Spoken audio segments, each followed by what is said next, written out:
Hello दोस्तों, आपके अपने YouTube चैनल मैथ्स हंगामा में बहुत बहुत स्वागत है। दोस्तों, आज के इस वीडियो में आप सीखने वाले हैं अनुपात एवं समानुपात। जी हाँ, रेशियो एंड प्रोपोर्शन का यह 11वां वीडियो होने जा रहा है। इससे पहले मैंने 10 वीडियो बना चुका हूं। उस वीडियो को आप नहीं देखे होंगे तो इस वीडियो के डिस्क्रिप्शन बॉक्स में चले जाइएगा और वहां जाकर के आपको लिंक मिलेगा। उस लिंक पे टैप कीजिएगा, क्लिक कीजिएगा तो वह आपको वीडियो पर लेकर के चला जाएगा।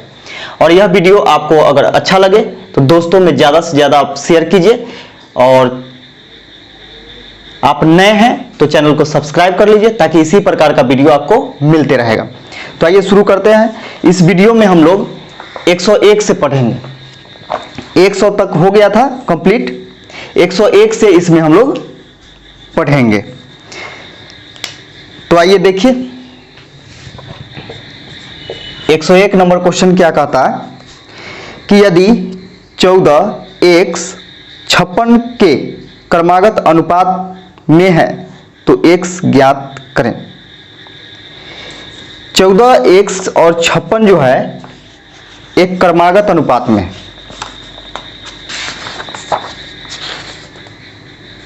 तो देखिएगा 14, 56, x कौन कौन है? 14, 56 है और x है।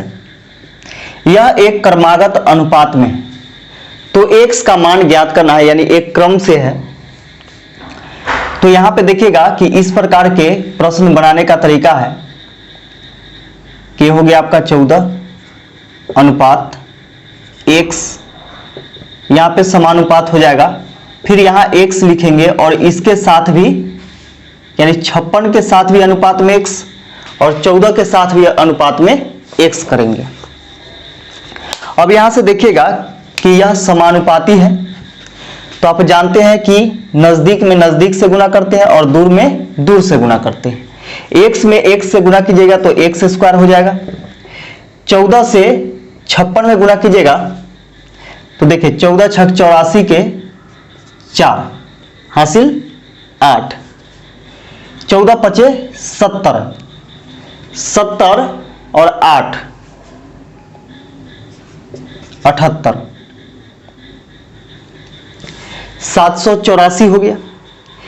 x बराबर हो जाएगा, देखिएगा इधर स्क्वायर है, उधर जाएगा तो रूट चढ़ जाता है। इधर स्क्वायर है, उधर जाएगा तो रूट चढ़ेगा, तो 784 हो जाएगा। यानी 784 का वर्गमूल आप निकालिएगा तो कितना आ जाएगा? किसका होता है? 28 का। 28 का स्क्वायर होता है 784, या फिर 784 का वर्गमूल हो जाएगा 28। यही आपका आंसर हो जाएगा। अगला क्वेश्चन देखिएगा 102 नंबर। 102 नंबर में बोलता है कि 1000 रुपए की धनराशि को तारा, तमन्ना और टीना के बीच में, तारा है, तमन्ना है और टीना है, ये तीनों के बीच में 4 अनुपात 5 अनुपात 6 के अनुपात में बांटा जाता है। तो बोला तारा और टीना के राशियों के बीच में कितना रुपया का अंतर है। तो यहां से देखिएगा कि अनुपात में कितना बांटा गया, तो 6, 4, 10 और 5, 15। अनुपात में 15 बांटा जाता है, जबकि बांटा कितना जाता है? 1000 रुपए। दोनों बात यहां से बराबर हो गया। अनुपात 1 बराबर हो गया 1000 बटा में 15। अनुपात 1 का वैल्यू 1000 बटा 15 हो गया। अब हम लोगों से पूछा तारा और टीना के बीच में कितना रुपया का अंतर है। तो देखिएगा कितना रुपया का अंतर है, तो दोनों में देखिएगा तो 2 रुपए का अंतर है, यानी अनुपात में 2 का अंतर है। तो अनुपात 1 बराबर है 1000 बटा 15, तो 2 बराबर कितना हो जाएगा? 2 गुने 1000 बटा में 15। अब यहां पे देखिएगा कि इसको काटिए, 5 से 15, 5 दूनी 10, 200 बार में 2 दूनी 400, 400/3। अब इसको काटेंगे तो 3 एकम 3, इसका 10 हो जाएगा, 3 तिहाई 9, 3 तिहाई 9, यानी इस प्रकार आते रहेगा। यानी 133.33 रुपए का अंतर है किसके किसके बीच, तो तारा और टीना के बीच। तो यही आपका आंसर हो जाएगा 133.33, जो कि ऑप्शन नंबर बी में दिया गया है। अगला क्वेश्चन देखिएगा, 4 संख्याओं 4, 8, 12, 22 को समानुपातिक बनाने के लिए प्रत्येक में निम्न में से क्या जोड़ा जाना चाहिए। यानी 4, 8, 12 और 22 को, यानी प्रत्येक में क्या जोड़ा जाए कि यह समानुपाती हो जाए। ऐसे क्वेश्चन आप इससे पहले पढ़े हैं तो देखिएगा, अगर नहीं पढ़े हैं तो देख लीजिए। तो प्रत्येक में क्या जोड़ा जाए, तो माना कि प्रत्येक में x जोड़ा जाए, तो 4 + x हो जाएगा, ये हो जाएगा 8 + x, ये हो जाएगा 12 + x, और ये हो जाएगा 22 + x। और समानुपाती बनाना है, तो अब यहाँ पे समानुपाती बनाएंगे इसको, तो ये दोनों अनुपात में होगा और इसके बीच में समानुपात देते हैं। आ गया होगा समझ में। अब यहां से देखिएगा, नजदीक में नजदीक से गुना करेंगे, दूर में दूर से गुना करेंगे। तो 4 से इसमें गुना करेंगे 22 में, 4 से 22 में, फिर 4 से इसमें, फिर x से फिर दोनों में, ऐसा ही गुना करते हैं आप। तो 4 से 4 दूनी 8, 4 दूनी 8, 22 चौके 88, प्लस 4 में x से तो 4x हो जाएगा, x से 22 में तो 22x, प्लस में x में x से x स्क्वायर हो गया, बराबर। अब ये दोनों में गुना करेंगे तो 12 × 96 plus 8x plus 12x plus x square. अब यहां पे समझिएगा कि बराबर के इस पार और उस पार सेम चीज रहे और सेम साइन होना चाहिए, यानी चिन्ह जो होना चाहिए वह सेम होना चाहिए, तो ये दोनों आपस में कट जाता है।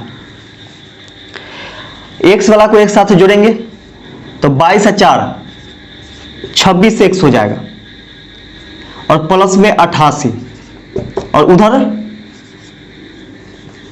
12 8 20x plus 96, 20x plus 96। x वाला को इधर ला करके घटाते हैं तो ये बच जाएगा आपका 6x, 26x में से 20x घटेगा तो 6x बचेगा, बराबर 88 को उधर घटाइए तो कितना बच जाएगा, 16 में से 8 घटेगा 8, यानी 8 बचेगा। 96 में से 88 घटाइएगा तो 8 बचेगा। 6 इधर गुना में उधर जाएगा तो भाग में, x बराबर हो जाएगा 8/6, 2 से काटेंगे 2 चौके 8, 2 तिहाई 6, यानी x का वैल्यू आ गया 4/3। तो यहां पे पूछ रहा था कि प्रत्येक पद में क्या जोड़ा जाए, यानी इसमें प्रत्येक में क्या जोड़ा जाए कि यह समानुपाती हो जाए। तो x जोड़ा जाए और x का वैल्यू क्या आया, 4/3 आया। अतः हम कह सकते हैं कि प्रत्येक में 4/3 जोड़ा जाए तो यह समानुपाती हो जाएगा। तो यही आपका आंसर हो गया 4/3। अगला क्वेश्चन देखिएगा 104 नंबर। 104 नंबर में कहता है कि यदि त्रिभुज के कोण 5:6:7 के अनुपात में है तो त्रिभुज को कहा जाता है। क्या कहा जाता है, 4 ऑप्शन है। पहला ऑप्शन में है समभुज त्रिकोण, बी में है न्यून कोण त्रिभुज, सी में है समकोण त्रिभुज और डी में है अधिक कोण त्रिभुज। तो देखिएगा कि 3 कोणों का अनुपात दे दिया है 5:6:7 के अनुपात में। तो आप जानते होंगे कि किसी भी त्रिभुज के तीनों कोणों का योग 180 डिग्री होता है। आप नहीं जानते होंगे तो अभी जान जाइए कि किसी भी त्रिभुज के तीनों कोणों का योग होता है 180 डिग्री। तो यहां पे देखिएगा कि अनुपातिक योग कितना है, तो 6 5 11 7 18, अनुपातिक योग 18 है, जबकि है कितना 180 डिग्री होता है। दोनों बात यहां से बराबर हो गया। 18 से काटिएगा 18 एकम 18, 18 दाएं 180, 10 बार में अनुपात 1 बराबर हो जाएगा 10। अनुपात 1 का वैल्यू 10 डिग्री हो गया तो 5 का वैल्यू कितना हो जाएगा, 5 दाएं 50 डिग्री, 50 डिग्री, 6 का वैल्यू 60 डिग्री और 7 का वैल्यू 70 डिग्री। अब यहां से हम लोगों को क्या करना है कि आंसर चुनना है बाय ऑप्शन। तो देखिए कि ऑप्शन नंबर ए में है समभुज त्रिकोण।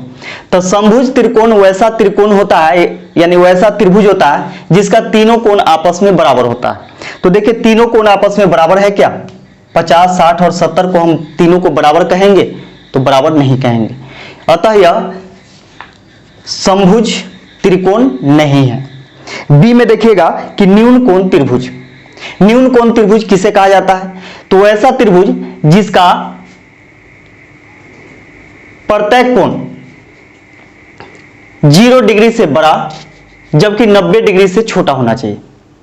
वैसा त्रिभुज जिसका प्रत्येक कोण 0 डिग्री से बड़ा जबकि 90 डिग्री से छोटा होना चाहिए, वैसे त्रिभुज को हम लोग न्यून कोण त्रिभुज कहते हैं। तो यहां पे देखिए कि क्या तीनों जो है 0 से बड़ा भी है और 90 से छोटा भी है, तो यह न्यून कोण त्रिभुज आपका हो जाएगा। यही आपका आंसर हो जाएगा ऑप्शन नंबर बी। अब सी और डी क्यों नहीं होगा? तो देखिए सी में है समकोण त्रिभुज। तो सी में समकोण त्रिभुज है, तो समकोण त्रिभुज आप जानते होंगे, समकोण त्रिभुज वैसा त्रिभुज होता है जिसका एक कोण 90 डिग्री का हो, यानी 90 डिग्री का एक कोण होना अनिवार्य है। तो यहां पे देखिए तीनों में से कोई एक 90 डिग्री का है? नहीं है, तो नहीं है तो नहीं होगा। फिर बोला क्या कि अधिक कोण त्रिभुज। तो अधिक कोण त्रिभुज वैसा त्रिभुज होता है जिसका तीनों कोणों में से एक कोण 90 डिग्री से बड़ा जबकि 180 डिग्री से छोटा होना चाहिए, वैसे त्रिभुज को हम लोग अधिक कोण त्रिभुज कहेंगे। तो देखिए 90 डिग्री से बड़ा कोई है? नहीं है, तो यह ना ही अधिक कोण त्रिभुज होगा, ना ही समकोण त्रिभुज होगा, ना ही आपका समभुज त्रिकोण होगा। क्या होगा? न्यून कोण त्रिभुज हो जाएगा, जो कि ऑप्शन नंबर बी में है। अगला क्वेश्चन देखिएगा 105 नंबर। यदि 25, 35 और P क्रमिक अनुपात में है तो P का मान ज्ञात कीजिए। देखिएगा 25, 35 और P एक क्रमिक अनुपात में। ऐसा क्वेश्चन आप 101 नंबर क्वेश्चन पढ़े हैं। तो देखिएगा कि यहां पे x दिया हुआ था, तो हम क्या किए थे कि x को 2 बार लिखे थे। अब यहां पे आपको क्या करना है कि 35 बीच में, यानी बीच में जो आपको दिखाई देगा, क्रमिक अनुपात वाला में आपको तीन चीज देगा, 3 चीज ही देगा, और इसमें आपको पूछेगा कि क्रमिक अनुपात में है तो ज्ञात करना है P का मान, x का मान, y का मान, कुछ भी दे देगा आपको चर में। तो देखिएगा यहां पे कि ये बीच वाला जो है इसको डबल रिपीट करना है। क्या करना है? बीच वाला को डबल रिपीट कराना है। तो यहां पे देखिए कि ये 25 हो जाएगा अनुपात में 35, फिर यहां पे समानुपात 35 अनुपात P, इस प्रकार लिखना है। अब देखिएगा कि यहां पे नजदीक में नजदीक से हम लोग गुना करते हैं और दूर में दूर से गुना करते हैं। तो P में गुना करेंगे कितना से? 25 से, बराबर 35 गुने 35, 5 से इसको काटिएगा 50 25, 5 सते 35, 5 से काटेंगे 5 सते 35, तो P बराबर कितना हो गया? 7 सते 49। तो यही आपका आंसर हो जाएगा कि 25, 35 और P एक क्रमिक अनुपात में है, एक जैसे अनुपात में है, तो P का वैल्यू जो हो जाएगा वह 49 हो जाएगा। यही आपका आंसर हो जाएगा। तो ऐसे प्रश्न को हल्का में आप लीजिएगा तो गलती हो जाएगा, क्योंकि इसका आपको नियम पता होना चाहिए। अगर 3 को कोई दे दिया तो बीच वाला को हमको डबल करना है और यहां पे लिखना है इस प्रकार। ये चीज हमेशा ध्यान में रखिएगा, और नहीं तो 1 नंबर आपका चला जाएगा। तो देखिए अगला क्वेश्चन देखिएगा 106 नंबर। 106 नंबर है कि रमेश के पास 50 पैसे, 1 रुपए और 5 पैसे के सिक्के क्रमशः 2:3:5 के अनुपात में है। देखिएगा 1 रुपए है, 50 पैसे है,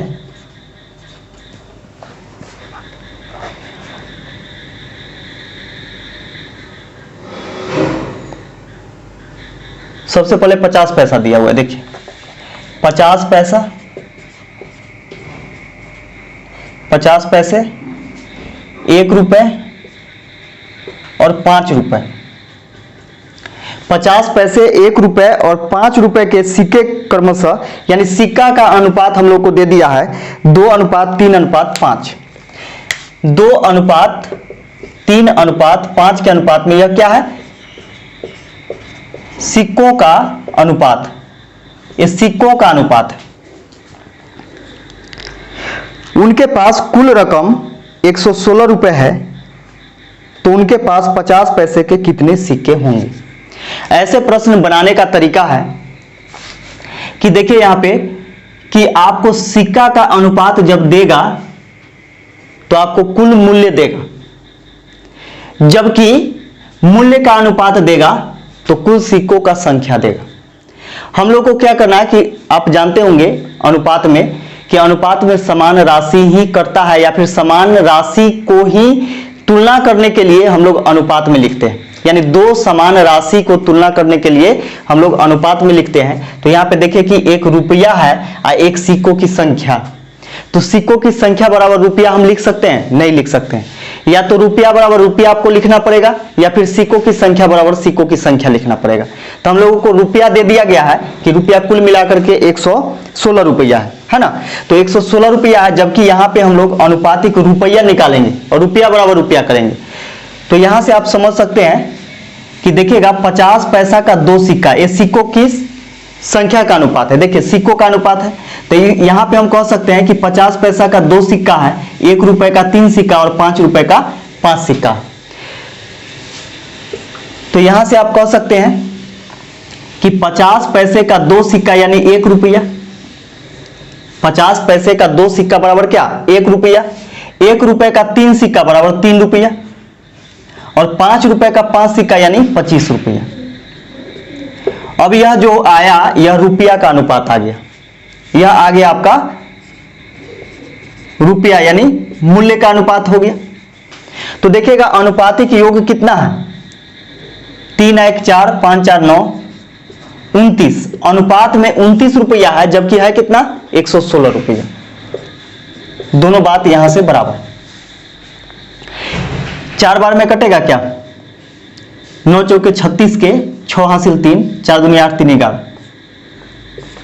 4 बार में कट जाएगा, अनुपात 1 बराबर हो जाएगा 4। पूछा है कि 50 पैसे के कितने सिक्के हैं। तो यहां से देखिएगा, यहां से आप गलती नहीं कीजिएगा, यह जो है रुपया का अनुपात है। अगर रुपया पूछता कि 50 पैसे का कितना रुपया है, तब इसमें गुना करते, ये वाला रुपया वाला में। हम लोगों से पूछा है कि 50 पैसे के कितने सिक्के हैं, तो सिक्का का अनुपात क्या है? 2 है। अनुपात 1 का वैल्यू 4, तो 2 का वैल्यू कितना हो जाएगा? 2 गुने 4, 4 दूनी 8 सिक्के।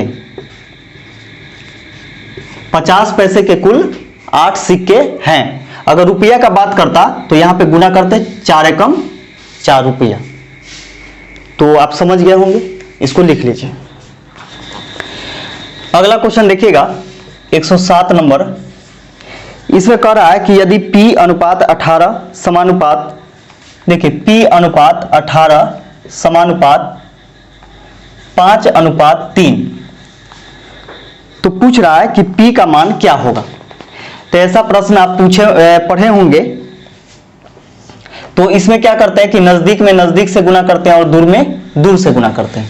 तो P में हमको क्या करना है? 3 से गुना करना है, तो P गुने 3 हो जाएगा बराबर 18 गुने 5।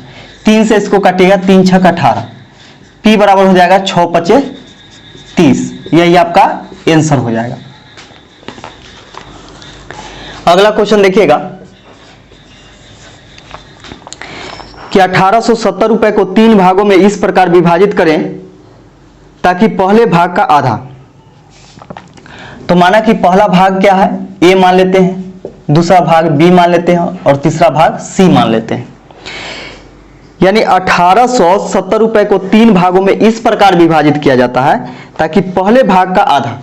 तो पहले भाग का आधा, तो पहला भाग मान लिए क्या कीजिए 3 रुपया है, इसका आधा करने, सॉरी, पहला भाग का मान क्या है? A है, A रुपया है, और A रुपया है, इसको हम आधा करेंगे तो 2 से भाग देना पड़ेगा, यह आधा हो गया। यानी पहले भाग का आधा,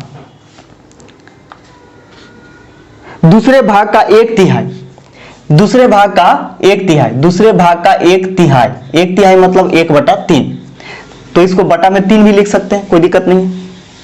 इसको देखिए, इसको ऐसे भी लिख सकते थे, 1 गुने 1/2।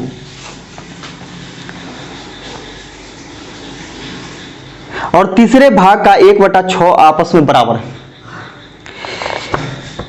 तीसरे भाग का 1/6 आपस में क्या है, सब बराबर है।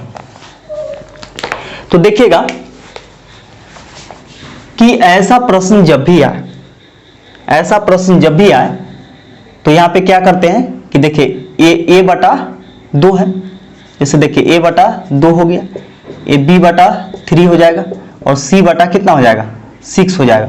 ऊपर में कोई अचर से गुना है नहीं है, 1 से गुना है तो 1 से कोई फर्क नहीं पड़ेगा। ऊपर में 2 3 4 कुछ भी रहता तब यहाँ पे अलग तरीके से बनाते, लेकिन यहाँ पे देखिए कि a/2 है, b/3 है, c/6 है, तो सेम इसका वैल्यू हो जाएगा, यानी a का वैल्यू, b का वैल्यू और c का वैल्यू कितना हो जाएगा, a का वैल्यू 2 हो जाएगा, b का वैल्यू 3 हो जाएगा और c का वैल्यू 6 हो जाएगा। इतना हो गया। तो देखिएगा कि तीनों मिलाकर के कितना रुपया है अनुपात में, तो 6 और 3 9, 9 और 2 11, 11 रुपया है, जबकि है 1870 रुपया। दोनों बात यहां से बराबर हो गया। इसको काटिएगा, 11 एकम 11, 11 सत्ते 77, अनुपात 1 बराबर हो जाएगा 170। अनुपात 1 का वैल्यू 170 हो गया। तो देखिएगा 2 का वैल्यू कितना हो जाएगा, 340, 2 गुने 170 कीजिएगा, 17 × 51 यानी 510, और ये हो जाएगा 17 × 6 = 102 यानी 1020। तो यह भाग जो हो गया 340, 510 और 1020, यही इसका आंसर हो जाएगा। अगला क्वेश्चन देखिएगा, 109 नंबर है। 0.16 और 0.64 के बीच मध्यानुपाती कितना होगा। तो देखिए मध्यानुपाती का एक सूत्र होता है, आपको ध्यान में रखना चाहिए। मध्यानुपाती बराबर होता है √AB। √, क्या होता है, AB। तो पहला को आपको A मानना पड़ेगा और दूसरा को B मानना पड़ेगा। अब यहां पे देखिए कि √A गुने B, A का मान 0.16 गुने 0.64। अब इसको गुना करेंगे तो 16 चौके 64 के 4 हासिल 6, 16 छक 96, 96 और 6 102 हो जाएगा। और कितना अंक बाद दशमलव, तो देखिए 2 अंक इसमें, 2 अंक इसमें, यानी 2 और 2 4 अंक बाद दशमलव, तो यहां पे आ जाएगा दशमलव, ऊपर से रूट चढ़ा दीजिए। अब दशमलव के बाद देखिए कि 1024 है और 1024 का वर्गमूल जो होता है वह 32 होता है। 1024 का वर्गमूल जो होता है वह 32 होता है। अब कितना अंक बाद दशमलव चढ़ाएंगे, तो देखिए कि 2 का जोड़ा लगाएंगे, है ना, 2 का जोड़ा लगाएंगे यहां से, तो एक जोड़ा के बदले में 1 अंक मानेंगे, तो 1 अंक 2 अंक, यानी 2 अंक बाद दशमलव यहां पे आ जाएगा। तो यही आपका आंसर हो जाएगा कि 0.16 और 0.64 का मध्यानुपाती जो होगा वह 0.32 होगा। यही आपका आंसर हो जाएगा। इस वीडियो का लास्ट क्वेश्चन देखिएगा, 110 नंबर क्वेश्चन, कि किसी थैले में लाल और नीले रंग के गेंदों की संख्या का अनुपात स्थिर है। स्थिर मतलब क्या है कि